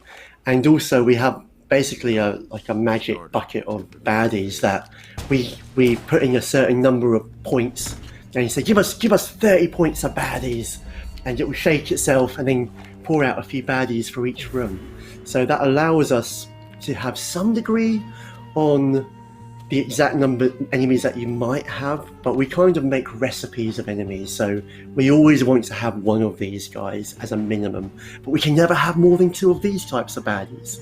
So when we throw that through a computer, we end up with what we hope is a best of both, where there are rules and structure to the kind of encounters that you have. It will never be a mob of purely melee guys. At the same time, it won't be the same every time either. It'll be different for every single room, every single run. That's cool. Yes.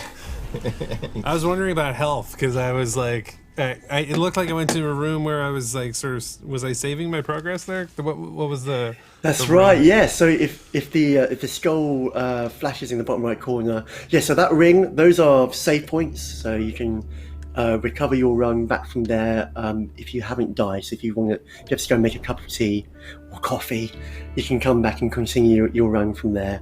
Got it. So it's got an in-game save, so you can... runs can get pretty long, so if you're like, I'm an hour in, but I don't want to lose my run, you can stop and come back later on. Okay. And also, it's a roguelite, so there are extra abilities that you can permanently unlock. For example, a health flask, which lets you have 1 heal per run, followed by a better health flask with 2 heals per run, or rather 2 heals per level. And these things start to give you just a slight leg up at the start of the runs. So depending on how confident you are, you can, if you really need to, grind it a little bit just to give yourself a bit of a leg up. Or if you're feeling, super on it from the start, you can get further without having to die too many times. This game is West of Dead looks dope, man. It's so good. Yeah, it's really cool. People are gonna definitely enjoy this. So right now, can you wish list on Steam? I saw that you can play the demo on Xbox, right? Yes, you can. So you can play the demo on Xbox and Steam. It is currently on an open beta, and Nice. I think I'm meant to say this. I can't see any notifications popping up. So if you play the open beta, I think you can get a discount on the launch, which is on Thursday. Thursday is the launch, so everybody pick that Thursday. up. Make sure to definitely check out this game. It's really awesome. Thanks for joining us. How can we find out more about you and your team and anything else you want to talk about? Yeah, please. So we are Upstream Arcade. Google us. We should be there. I won't do that right now. But, yeah, Google us. Find out a bit more about us. And this is West of Dead. And yeah, the team got a very small team, only 4 people. Oh, really? Wow. The central team. So we're very excited / nervous and hope that everyone has a lot of fun playing it. Cool. Thanks so much. Thanks, Adam. That was West of Dead. The game is cool. Shout out to Raw Fury again for hooking them up with Ron Perlman and just being amazing publishers. Next up, we have System Shock. Check out the trailer.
So that was the System Shock trailer, which we showed yesterday on the Guerrilla Collective for the first time. The game looks really amazing. Here we have Stephen Kick, CEO of Night Dive Games, and it's great to have you here to talk with us, the CEO of Night Dive. How's it going?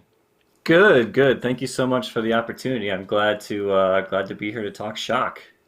I thought you said talk shop or talk ahead. shiznits.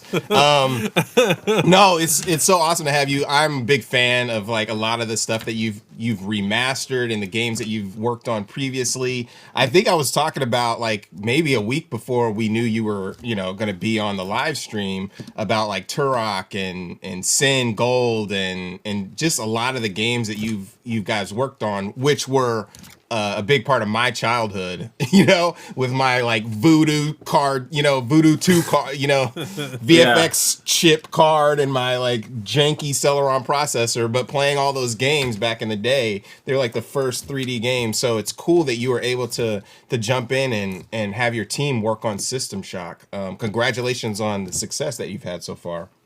Yeah, thank you very much. And you could say kind of the core philosophy of Night Dive is than to go out and find those games that you and I both played as kids and be able to resurrect them so that not only we can enjoy them, but new generations can enjoy them as well. Yeah, that's awesome. So can you tell us a little bit about like how System Shock like came to be, this version of it? This version of it. Okay, so Night Dive started at the beginning of 2012 with the re-release of System Shock 2, which up to that point had not seen a digital re-release of any kind. And the success of that is kind of what catapulted Night Dive into the business of going out and finding other IP and other games to resurrect. Oh, cool. And System Shock was just one of those games that once we had the rights to it, we knew was kind of owed a remaster or a re-release of some kind, because as good as it was back in 1994, it was very obtuse. The control scheme was kind of notoriously difficult to master. 3D was still kind of on the cusp of widespread use in the industry. It was up against games like Doom, so it just didn't really have the chance to really breathe and to show what it had to offer. And so we thought it was just the perfect game to breathe new life into. And so we've completely redone the game from the ground up in Unreal Engine 4. It started off as a Kickstarter project back in 2016, and it's grown and evolved to what we're playing now. What were some of the things that you did to make it more accessible? This one's going to seem fairly obvious, but even adding something as simple as mouse look does wonders for it. The original didn't have that. It's kind of hard to explain, but you had to kind of click and drag the screen around to move the viewport. And we've since added mouse look into the original. But this game is going to play very much like a contemporary first-person shooter. We're going to add in tutorial tooltips to help people along the way so they understand what these implants do that you're installing now. The combat and everything is going to be familiar to anybody who's played a first-person shooter in the last 15, 20 years. Yeah, this is a game that definitely benefits from an upgrade, a modernization, and this is really beautiful in terms of how it looks, not only but gameplay too. And I was noticing that like as you get close to things, they still have this sort of pixelated. Let me go to something like this pixelated art style, which is very reminiscent of the. But then as you get farther away, you have that incredible lighting and those reflections and stuff. It looks awesome. Yeah, thank you. This art style is something that we have taken a lot of pride in because we did want to pay homage to the original in some way artistically. And one of the first things we did was actually brought on the original concept artist and main artist from the original System Shock to re-envision all the environments, all the enemies, all the weapons, pretty much everything. And so we've not only got to see his evolution as an artist over the last 20 years, but also exactly how System Shock would look today if it were updated. So this is as true to a new realization of that as humanly possible. Yeah.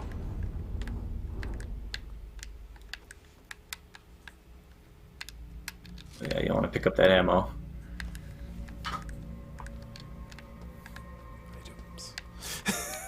Getting really sucked into this game now. Yeah, I just kind of want to let the ambience roll through. You know what I mean?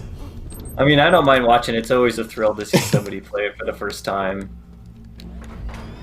Yeah, it was so hard to play back in the day.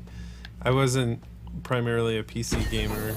I had a Mac, but it was one of those games where you're like, because Deus Ex for me was one of my favorite games, and this is obviously kind of a precursor to that. and it's one of those games that you wish you could have played more. So it's so awesome that you've done this. You've gone to this effort, and this is funny too. It's like there was no way to do something like this, with the textures that they had, where it's like, okay, enter the keypad here. Yeah, you know what I just noticed is you're playing with a gamepad, and it might be a lot more difficult just because we haven't really implemented full controller support yet. Like, it seems like you're getting by. Yeah. Sort of. But when the game does come out on, PlayStation and Xbox and games that are going to use that control scheme, it's going to be a lot more fluid. Citadel Station. Yeah. It feels good on the gamepad. I mean, it does. As of now. But I definitely understand that. Year 2072. Ooh. And this is the original audio, right? From Level 2 contains Yes, so right now all the audio logs and Shodan's audio is from the original game, and that's purely temporary. Okay. We figured, hey, we've got the audio, let's use that to stub in while we're developing, and then as we kind of near the end of development, we'll go ahead and re-record all this audio with professional voice actors and new lines. Right. I was wondering that, and it is a nice touch, though. Maybe as something that an option. I don't know if you're gonna keep it, but it is fun to hear the old stuff. I remember playing this, and those dudes creeped me the hell out. Yeah. It's still creepy as hell. You may want to use a meta patch pretty soon. Oh yeah. Okay, how do I do that? This is where it's it's the red one all the way to the left. Oh, okay. This one. Yeah. And how do I click it? And I wish I could tell you on the keyboard. It's you just hit 1 on the keyboard. 1. Okay, hold on. I've got a keyboard. Wait, I have to get out of this. Do I? Oh, use. There you go. You could use use like that. Yeah. Oh, hold on. There you go. Oh, nice. See, the gamepad is working. Yeah, if I just knew, make it happen. If I was good at it. Yeah, there we go. Okay. Oh yeah, and I can select my gun. So the demo is out now, which is awesome that everybody can play it, and you can wishlist it now on Steam, correct? That's right. Yeah. Nice. And it's out on GOG and Steam currently. Okay, cool. And when you release, are you going to release multi-platform simultaneously, or are you going to release PC first? A simultaneous release is the plan, so we'll be hitting PlayStation, Xbox, and PC all at the same time. But we're still a little ways off from that, so we'll see. But that is the plan. That makes sense. You don't have a release yet, or do you have one? It's to be decided. Makes sense. When it's done. I mean, we're kind of at that stage right now where we've invested so much time. Yeah. Well, you're dead. Dead, son. I can deal with this. Oh, maybe. No. You got deaded. We've invested so much time and so much love and passion into this project, really, that it's going to be done when it's done. I know as cliched as that sounds, it's like this is going to be perfect when it's released, and we're not going to make any exceptions. It totally makes sense. I mean, awesome. It's like a masterpiece. I know a lot of people were waiting for the trailer, and when they saw the updated trailer yesterday, they went crazy. So that it's awesome to see that kind of love, get pushed back into something that you love, Yeah, and a lot of that is kind of owed to just the lineage that System Shock has, which spans as far as the BioShock games, Prey, Dishonored. Pretty much any immersive sim that's come after that is owes its existence to System Shock, and there's a lot of fans waiting for this, and we know you're waiting very patiently, and we're doing our best to deliver something that's going to be memorable and that is going to be worth the wait. Cool. Well, it was great having you on board. Thank you so much, Steven, for showing the game and talking about it. It's cool to see how the sausage is made, and for folks in the chat, to to learn about it too. So yeah, shout out. Do you Cool, have? thank you guys. How could we find more about your team and the game? You can go to systemshock.com.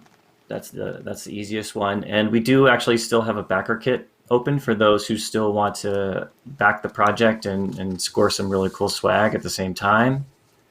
We've got collector's editions, t-shirts, art books, all that stuff is up for pre-order right now. And yeah, if you just kind of want to follow Night Dive Studio, you can follow us on Twitter. It's Night Dive Studio because we ran out of characters like you guys did. Yeah, Guerrilla Collect. I know how that is. So yeah, for sure. But yeah, thanks for joining us, and everybody go try out the demo. Yeah, and wish list. It's gonna be dope. Cool. Thank you guys. All right. Awesome. That was System Shock. You did really well with the controller. I did better. I'm super excited about this game. This whole genre, like he was saying, like the games that have come after this, it's had such an impact on the industry, and super excited that they're not going to release it until they're ready, because this is a super important game. So that's really cool. Yeah. Well, let's shout out our sponsors again. We got Carlos Bordeaux coming up with the Eternal Cylinder. I know you guys were looking for in the chat. We're looking for that to roll you guys over, and it's coming up next. Shout out to Idea Xbox, Razer, Fully Illustrated, Wilmer Sound, AV Society, Astro. We got a Razer machine here. They've been dope. Also, shout out to IGN and ID at Xbox again, GameSpot and Twitch for really supporting the Guerrilla Collective. We couldn't have done it without their help showing these games again. These independent game developers, large and small, came together to do this because there was a lack of E3, and we wanted to get visibility for the games that we've been spending so much time, effort, blood, sweat, and tears to make. Yes, please also, if you have in your heart of hearts, contribute to UNICEF, NAACP, or Gameheads through the link below. And we are going to be rolling literally into the next game. Yes, here's the trailer for Eternal Cylinder.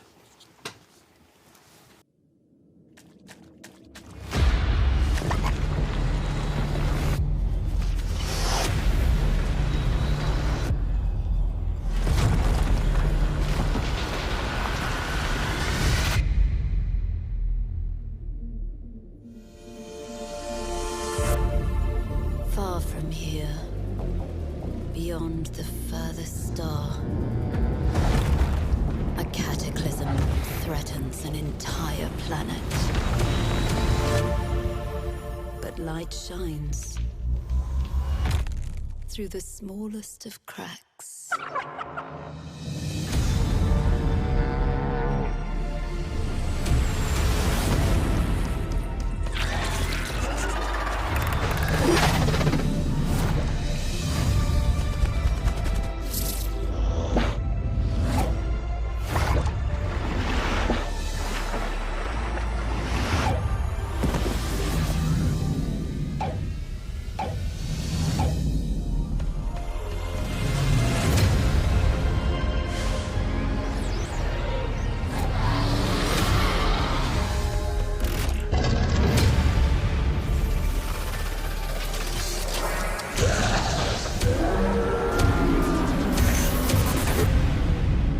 Far from here, in the path of destruction,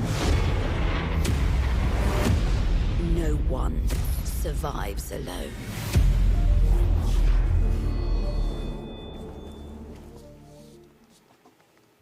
And that was the beautiful trailer for the Eternal Cylinder.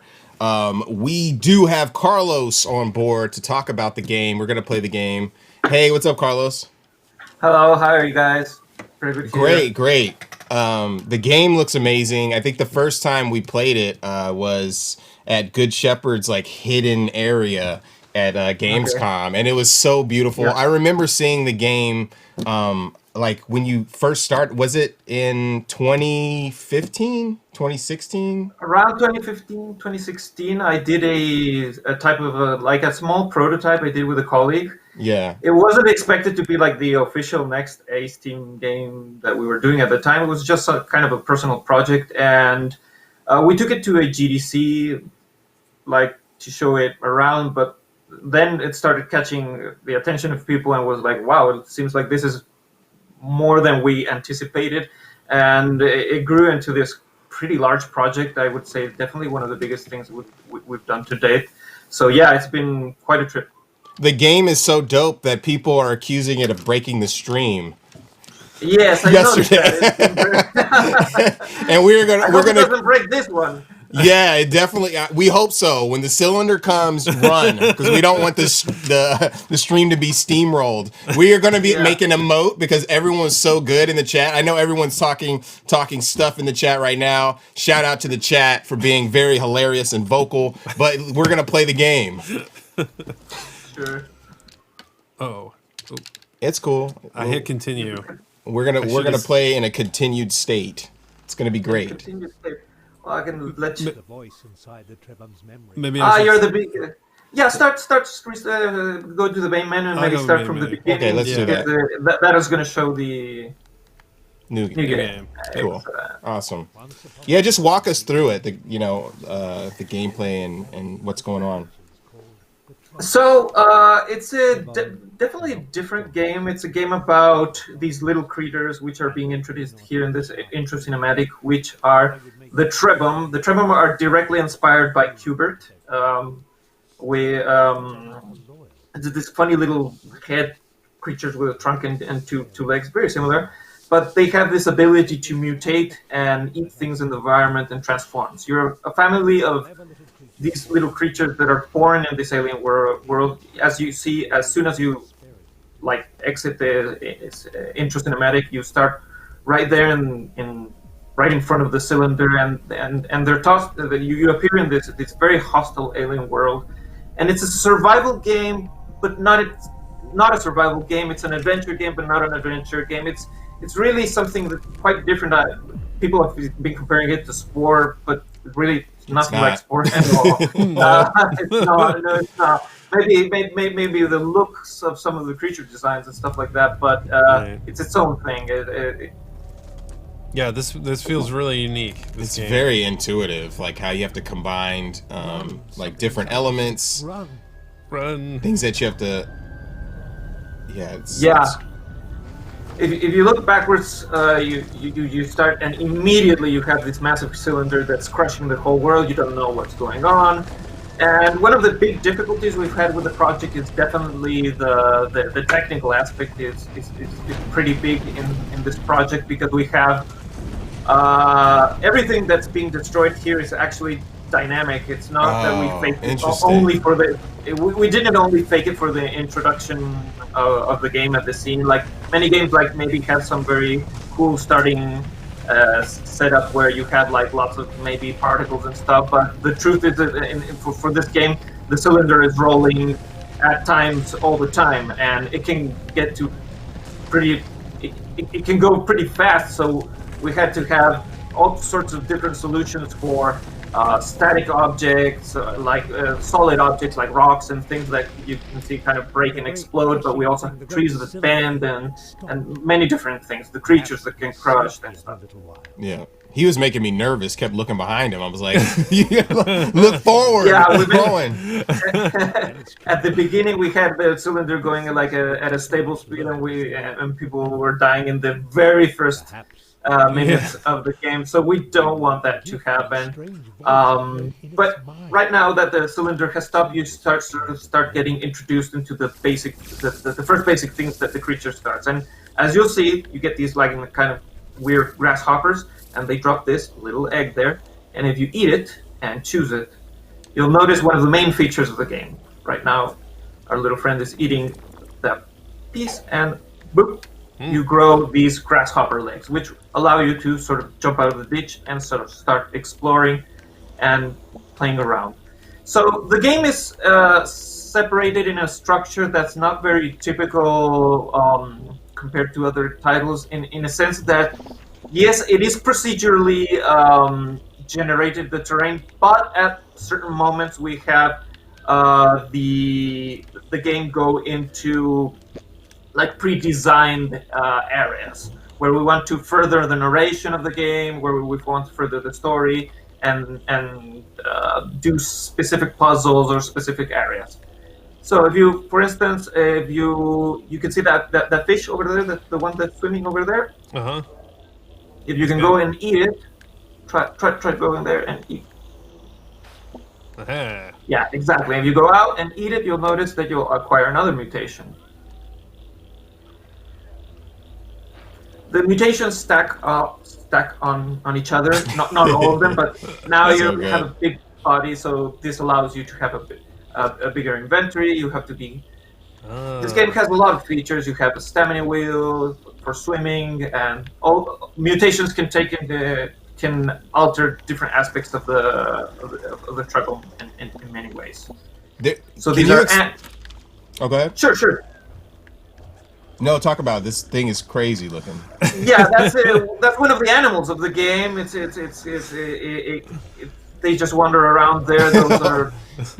They can try to roll over you, and so there's a lot of things that roll over you in this game. But we have like this whole ecosystem of different alien creatures, and they're separate by different biomes. So we have this is like the main, what we call the alien savanna biome, and you go around there. You can go to the first elder. There's an elder over there, which is gonna introduce you to one of the aspects.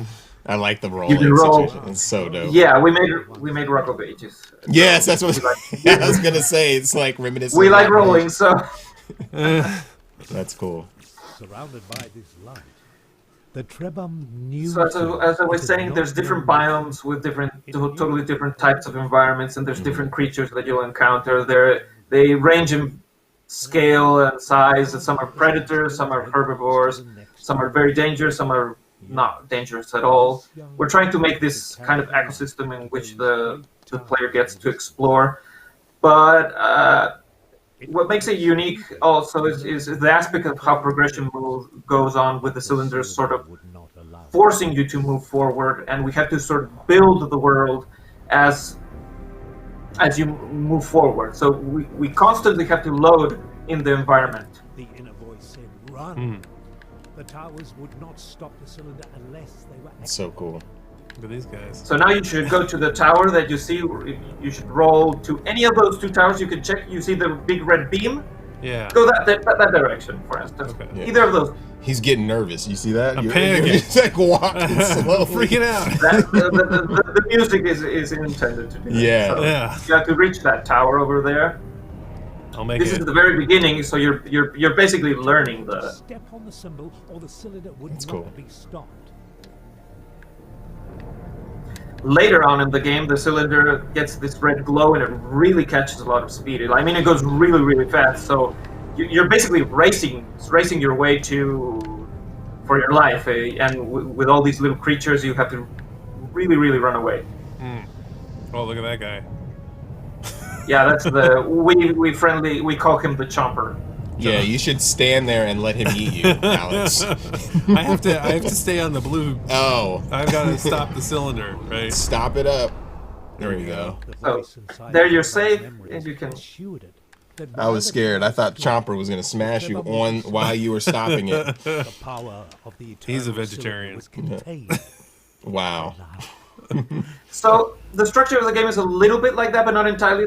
You have to remember this is a kind of the onboarding aspect part of the game. So Totally. here's a little bit more peaceful. There are creatures that can actually kill you.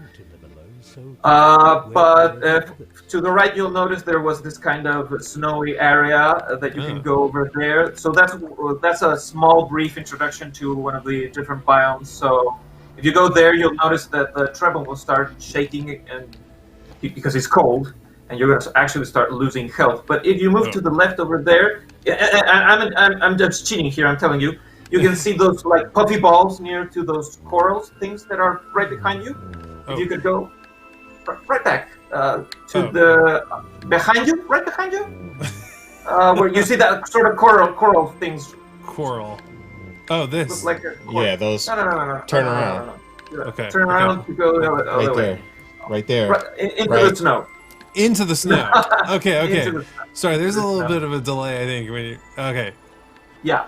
There. You see the puffy purple balls to Yeah. the left. To the left. Oh. To your left. The left. There they are. Yeah. Eat one of those. Okay. Exactly. You can eat one of those. So not all ingredients give you a mutation. Some of them do, some of them don't. There's a reason for that. There's so this is a temporary mutation, but later you can make it permanent. But now you have a coat of fur. So this allows you to explore in this area, and you can find other Trebum who will join you in your adventure. So there's a lot of different aspects of how we allow people to explore different areas. So this is the chomper, but this is the furry one from the snow areas. You have to be careful. Oh, cool. He will eat you. He will eat you. Yes, do not get eaten. Okay, so he's not as vegetarian as I thought he might be. No. That's cool. And when you get when you get the different troubles, you could switch between them, right? Yeah. For instance, there's one over there who's in his little home. Oh, cool. And now you have a little AA partner who will follow you, and that's a central aspect of the game is getting other Trebum and growing like this herd of little creatures, which is going to follow you during the adventure, and you can switch between them, and you can stack on them their own powers and their own abilities. So it's a game of it's a narrative game where there's a reason for all this. It's just not a procedurally generated sort of world where you get to goof around. But that is a lot of fun in the game. But there's a purpose. There's more than a purpose. There's a reason for why the cylinder is here, who you are, what's going on in this world. And there's tons of depth in this game. I mean, there's the exploration. There is even when I was trying it earlier, you have like a stamina system too, where you have to make sure that you're eating and that kind of thing, right? And that gets introduced later in the game. It's a little bit like you get the energy pouch and the stomach where you have to feed your creatures. So if you jump there, you can get that egg. Oh, I can jump up here? You can just jump up there, and you can grab that egg with the. Now, if you go to where you can see these little behind the other way, you can see that thing there where you can heat the egg if you leave it there. Oh, so that's another trouble. Yeah. Wait. No, just if you stand there, it's gonna work. Okay. There it is. Cool. So it's heating the egg, and that would allow you to get another friendly little trouble. You can actually name them. I don't know if it's going to work with a controller now, but so I think we're going to just leave it at that. Okay. He's going to name it me. Thanks. I appreciate it. I hope Justin doesn't get eaten. I look extra confused. That's me. The confused trouble. Yeah, confused trouble. So the friendly Trebum, they help you in the. It's not only about getting more of these and allowing your family to grow. It also there's also certain puzzles which have requirements of how many creatures you need in order to unlock the areas. If we want to see more of the content, you can go to the left of this large mountain, and you're going to see one of these giant serpent creatures, which are called the Troala. Am I going the right way? Oh no. The other way. The other way. Yeah. Okay. To the left of the mountain, and just keep on going. Left of it. Left. Go left. Oh, left. Sorry. No, wait. the other way. This no. way. My that way. Okay. Yeah. Amazing. I'm the most annoying. Yeah, he's going the opposite way on purpose and naming his friends troubles. They're on the adventure with me. Oh, wow. Yeah. Oh, that's sick.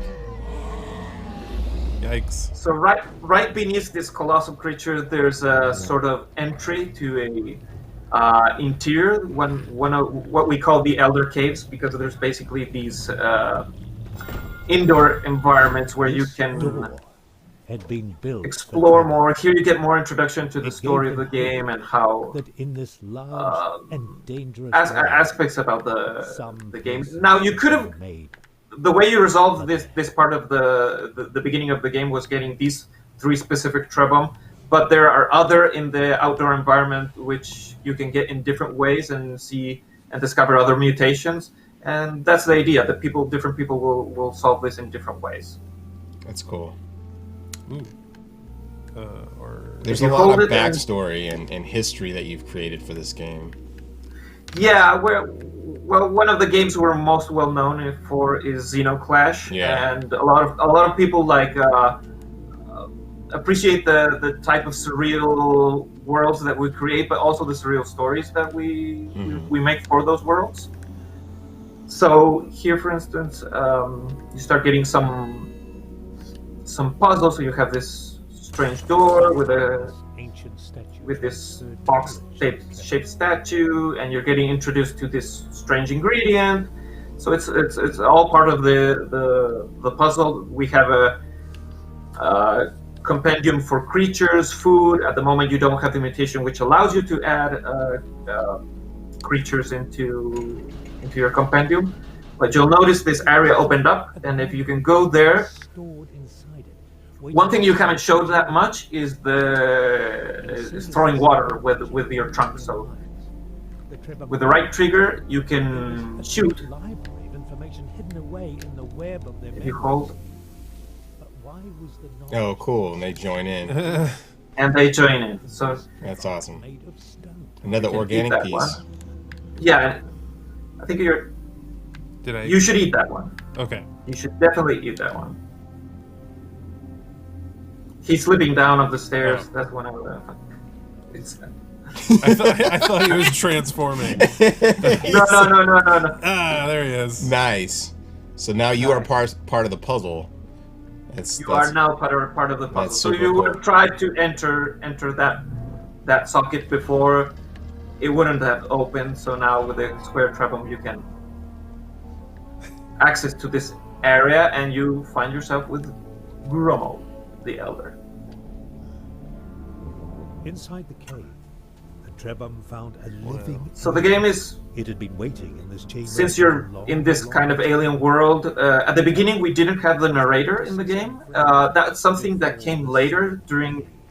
This game has been a lot of experimentation. If you looked at the original design document, there's the core concept of the game is there, but we started seeing what things worked and what things didn't work through a process of discovery, because it's very different to anything else that we've ever done, or we really can't draw parallels with other titles. So, for instance, the narrator was something that came later on. He's actually part of the story. He's not just there to help players, but he's an actual character. So, yeah, it's a very unique game, and we're really excited about it. The game is really gorgeous. It's so open. There's so many things to do and expansive. It's very expansive. When are you releasing? Do you have a release date yet? No, we do not have a release date. We have an idea of when we might be able to release, but if I say something, some people will get mad. Yes, totally understand that from experience. Let's not upset the internet more than we already have.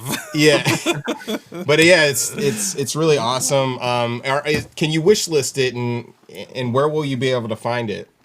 Yes, it can be wishlisted on the Epic Games Store. We're also launching on PlayStation and Xbox, but I don't think we will wishlist there.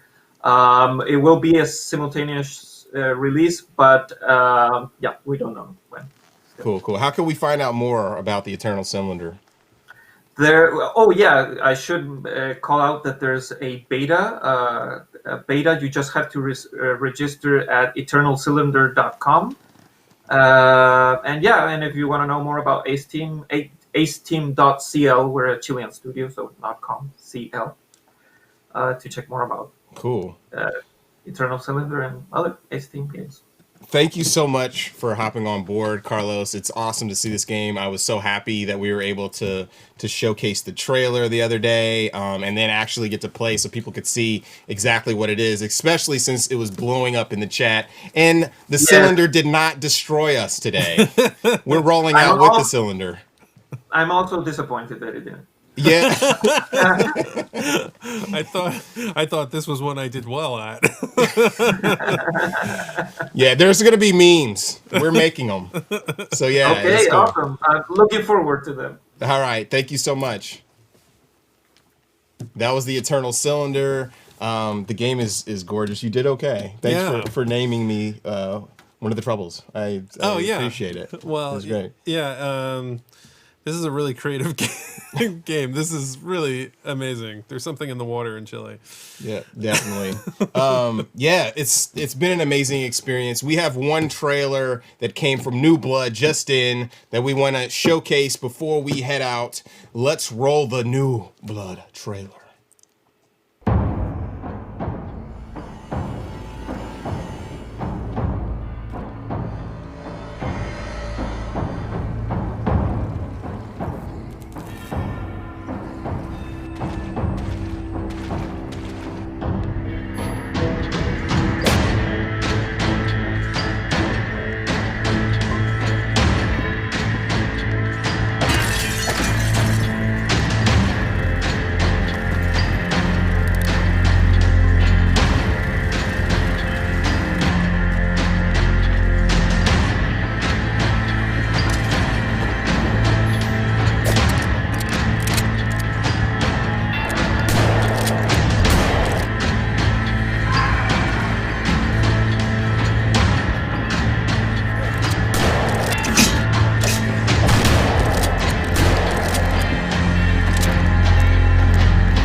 Inside at last, are ya? Welcome.